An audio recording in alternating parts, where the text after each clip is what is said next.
Le vrai faux tout de suite, Géraldine Vosner. Et les plans anti-pollution de Yannick Jadot. Le candidat écologiste à la présidentielle toussait hier à Paris en plein pic de pollution à cause du diesel et de ses particules fines. Aujourd'hui, on a à peu près une niche fiscale sur le diesel qui est de l'ordre de 5 milliards.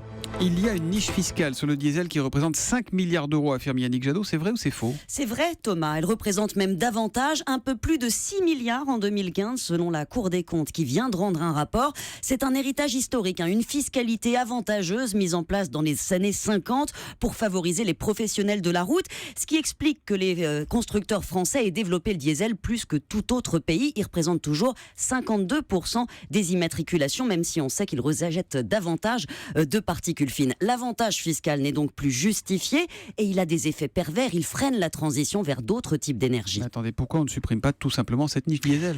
Ce que ne dit pas Monsieur Jadot, c'est qu'on tente de le faire. Depuis 2016, la fiscalité sur le diesel a été alourdie, 1 centime de plus à la pompe, mais pour ne pas taxer démesurément les particuliers, c'est la flotte des entreprises maintenant que le gouvernement vise. Près de 9 voitures sur 10 achetées par les sociétés sont diesel. À cause de cette niche, elles peuvent déduire 80% jusqu'à 100% de leur TVA uniquement sur le gazole.